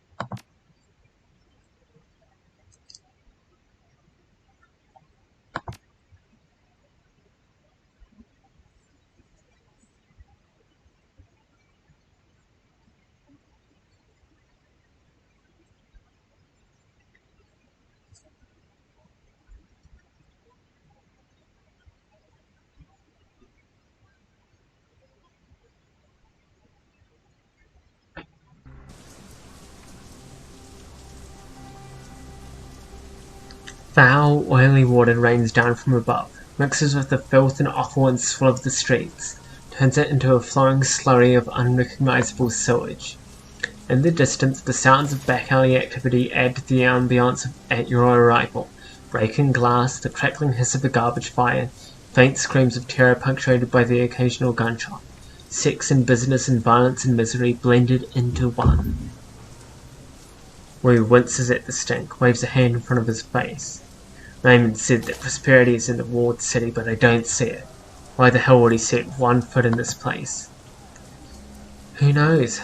He'd have to be insane to travel to the walled city. As I think we said, it's the worst slum in the Eastern Hemisphere. Maybe the worst in the world. Can't believe I grew up here. Sorry to have to drag you back. We could have brought Gobbert instead. I would have been cool with that. There was a market over there when I was a kid. Might not be a bad place to start. I thought you knew where to find Strangler Bao. I do. We need to get into the Lotus Den. That's what Bao calls the little island of control that he's carved out for himself here. Stupid name, but it's stuck. He'll have guards posted at every entrance, but we might be able to find a way around them through the market.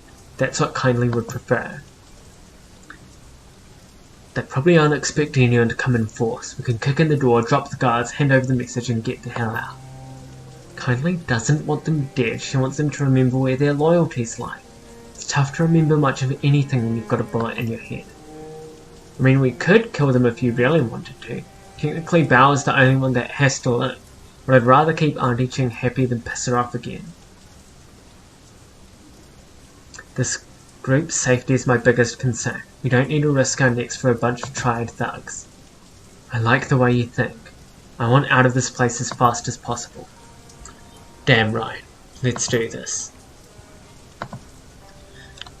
So there's a side quest in here that you can only do once.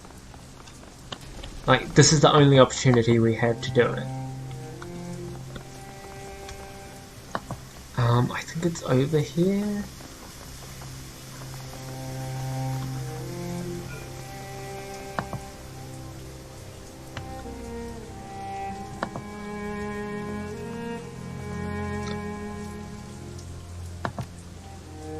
Ever heard anyone say prosperity in the walled city? She cocks her head like a dog listening to a noise that it can't understand. Prosperity? She sounds it out to herself. I don't know what that means. Later, lady.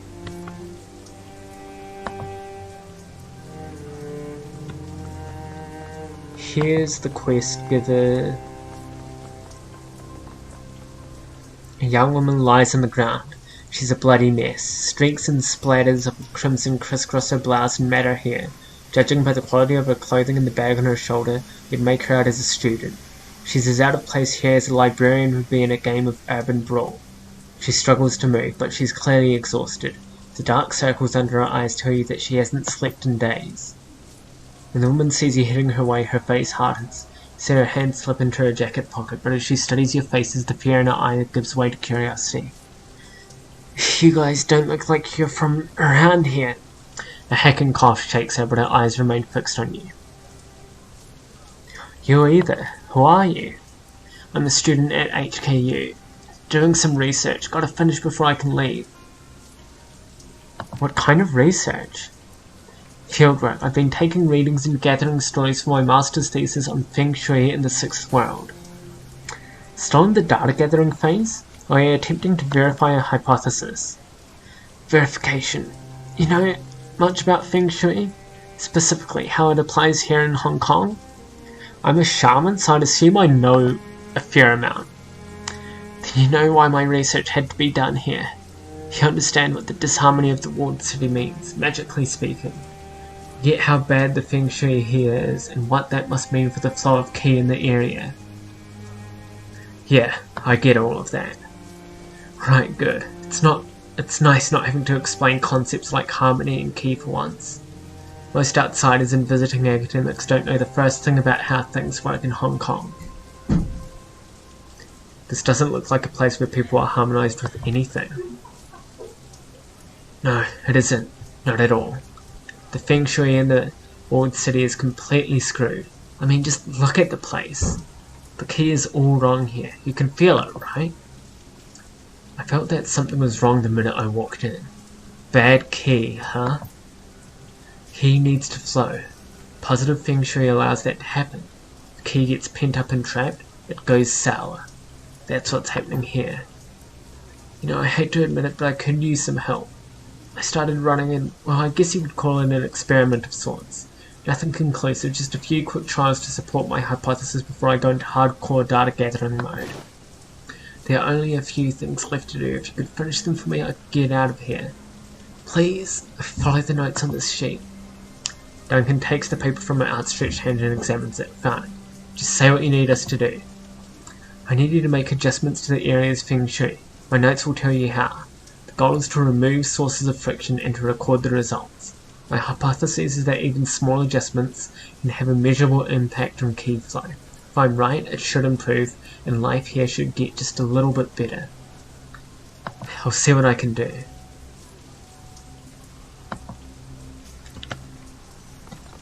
So from here, the first one is over here. Where was it? It's over here, I think. Wires are sparking dangerously just above the doorway. Quick patch job with some nearby waste rubber leaves the wires safe once more.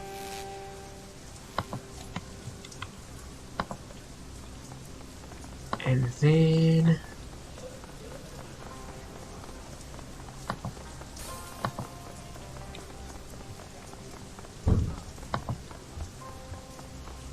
oh, that's where we just were, never mind.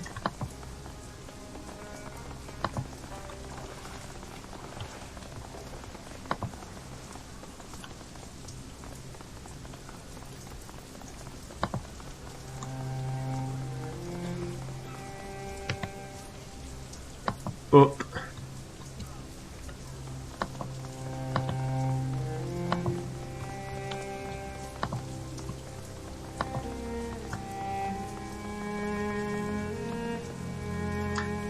You come upon a heavily muscled triad soldier screaming at a bearded old man holding a bleeding nose.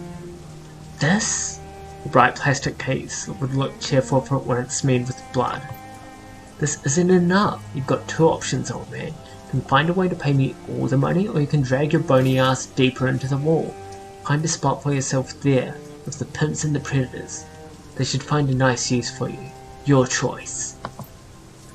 The old man wails. It's not fair. I can't just pack up and leave. I've been living here 22 years and Is this how it's going to be? He rolls his burly shoulders. Fine by me. Oof.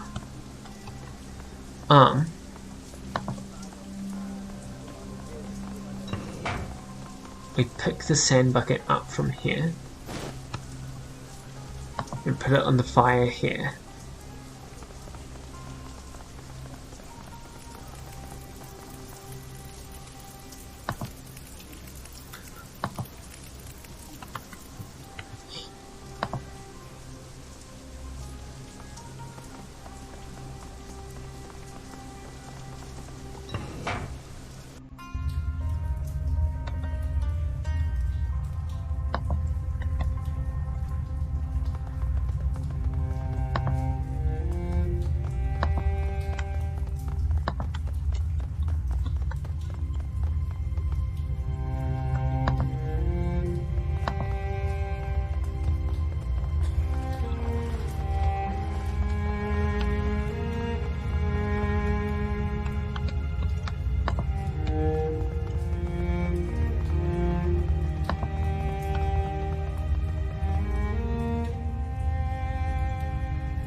Ever heard anyone say prosperity is in the walled city? If you're an organ ligger or a gun runner or a triad, there sure as shit is.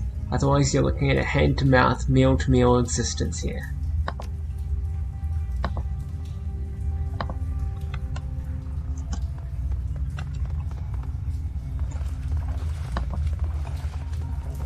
Here's the third. Does it tell me anything in the mission items?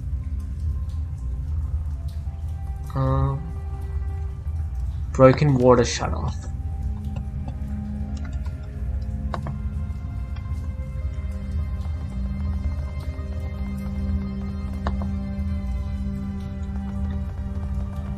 Where the higgity heck?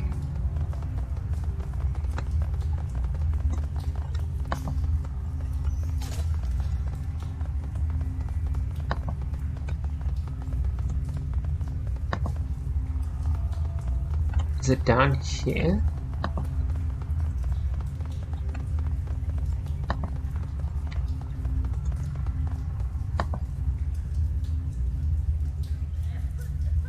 The yellow lotus enforcer glares at you. You can see the outline of the old man's cred stuck in his vest pocket.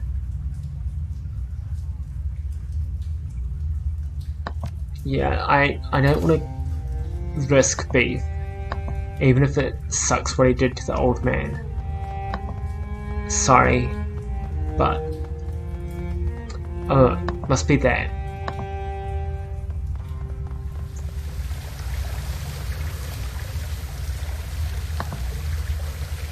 Sure thing, shouldn't be too hard. Flow of water ceases. Less clean water will run off into the streets now. Now, I'm gonna quickly go back to the rooftops.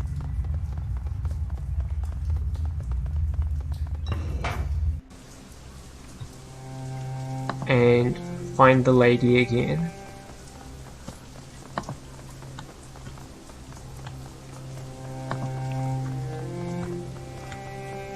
She's like here-ish?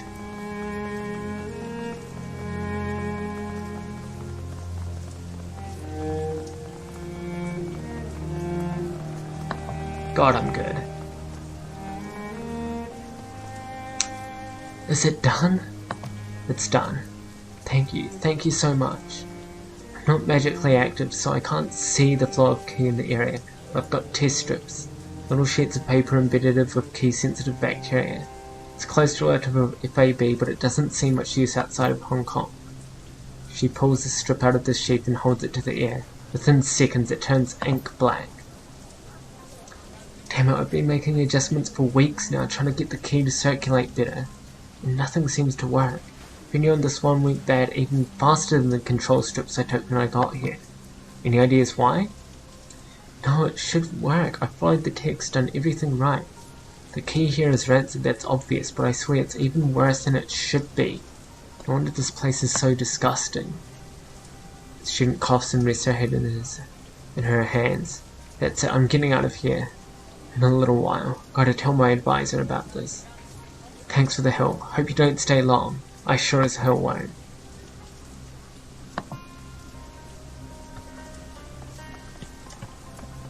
Damn.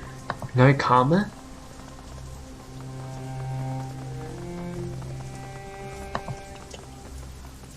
That's the fun. That's the fun entrance, but we really don't want to go loud.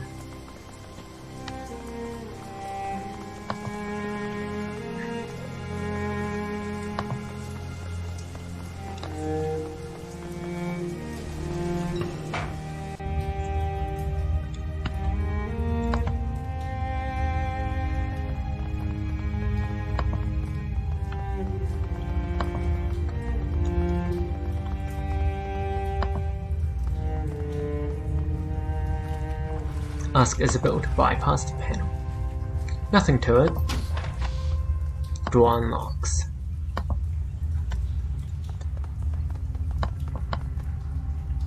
Hold on. It's a secure terminal. This terminal belongs to Val's people. I bet that we can get something useful out of it. And now we're gonna jack in as Isabel.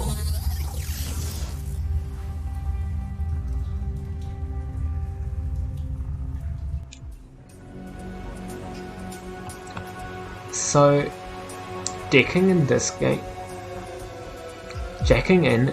is a little different. Oop. That did not go to plan.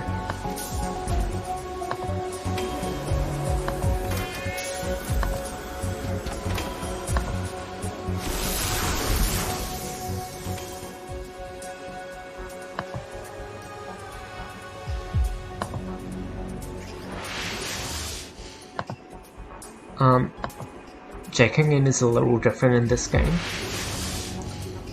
because it's got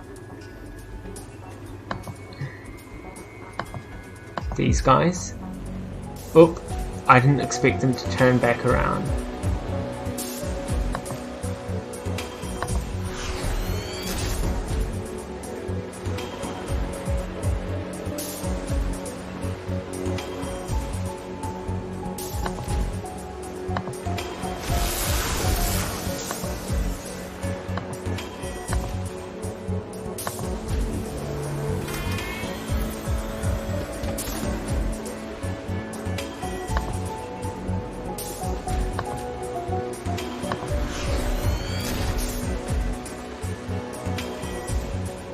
So we're gonna shield Isabel.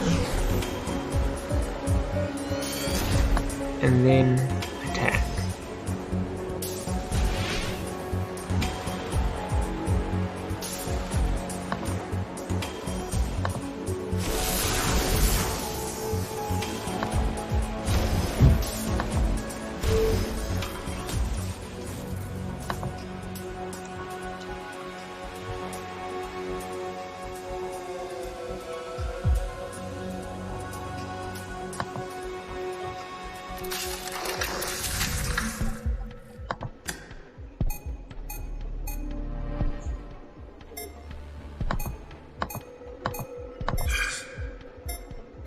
I really like the hacking minigame in this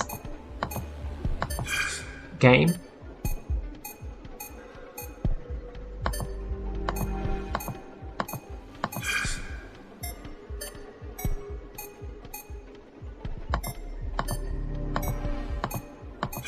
But it does get pretty hard after a while.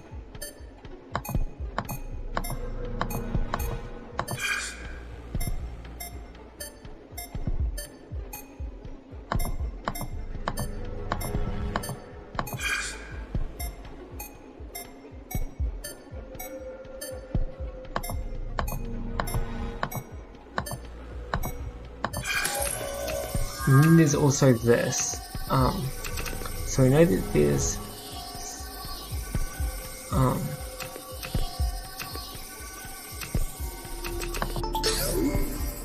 that one. I'm a pro hacker.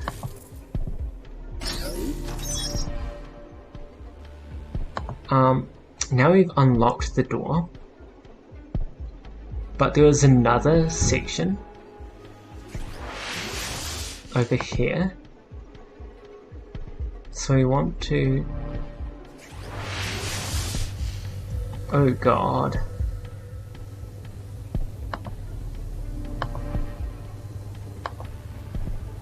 up.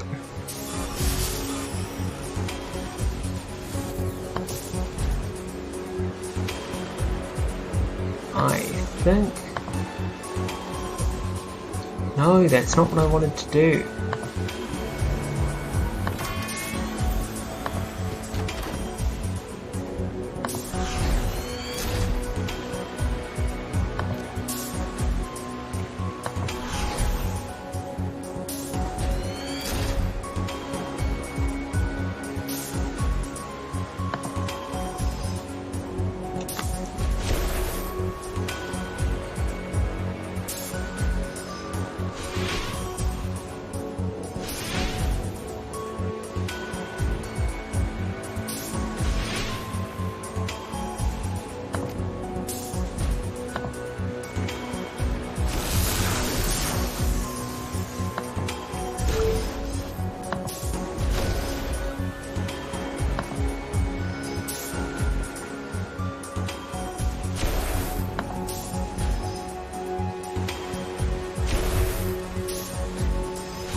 Oh.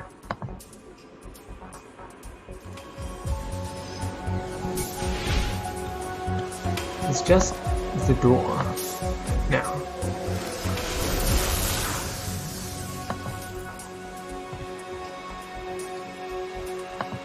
And the door is easy to get past.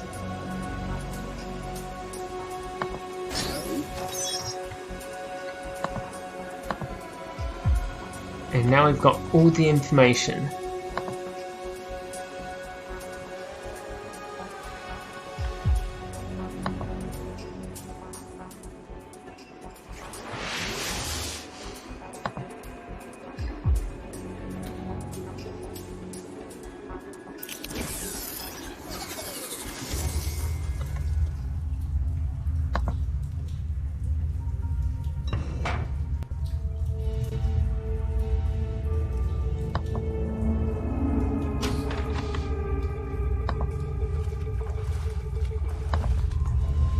Is there anything over here? No.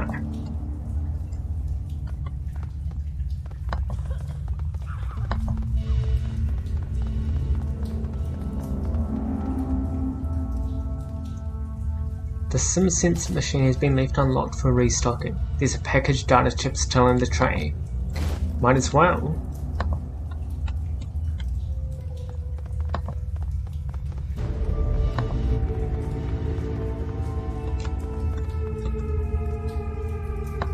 Oh, what?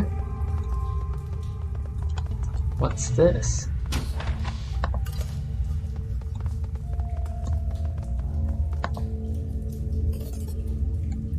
We got some cash.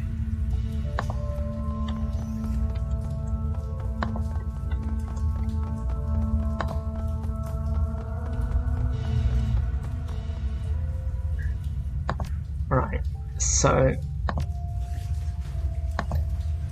we should have a key code. 7881. The door unlocks.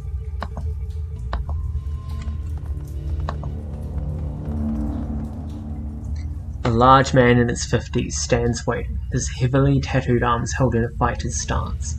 His bone structure is heavy, corded muscles stand out on his arms and chest. In his youth, he must have been enormous. He doesn't talk so much as emit a low rumble. I don't know how you got in here, but you've got my attention. Good, I have a message from Kindly Ching. A message from Ching? I can't wait to hear you mangle it. You speak Cantonese so well, but before I hear it, I have a little message for her too. You tell Kindly Chin that her operations are done in the Ward City. Strangler Bao has given himself a promotion, and tell her that if she sends any more errand girls to visit him with another message, Strangler Bao is going to send them back in a box. Just slot the stick, listen to the message, and I'll be gone, okay? I don't get to hear you butcher the message. I'm sad. He grabs the small plastic drive from your hand, slots it into his trid player. Kindly Ching stands erect, speaks directly to the camera. Mr. Bao, as everyone knows, you're a man of swift action. I respect that, and because of that respect, I will get right to the point. I know where your money is coming from. I know that you have friends working for straw sandals like myself. They have been siphoning funds from their organizations. I know about the noodle shop that you launder the money through. I have tasted their broth and found it wanting. You've been stealing from the Yellow Lotus, glorifying yourself with revenue that we have earned, and I have files to prove it. Bao's eyes widen as files begin to flit across the screen. Receipts, bank reports, personal communications between himself and his men. Kindly Ching continues speaking, smooth and casual. Now, in light of our recent conflict, you might be wondering why I'm keeping this information to myself. Why I haven't exposed you so you could be dragged from your lotus den by the balls and slowly roasted on a rotisserie spit. In truth, I respect your ambition. You have a lot to learn about candor and loyalty, but I believe that you still have value. I am still willing to work with you. However, In order for that to happen, we need to come to an understanding about the nature of our partnership. Kindly Ching steps forward, fills the screen. I own you, Bao. You and all your men. You are my fucking playthings. Dolls to twist and pose as I see fit. I am in this position because I am far better at this than you, and it's time that you learned it. Accept what I am telling you, and we can get back to business. Prosper together. But if you continue your little rebellion, I will mail tiny pieces of you to your children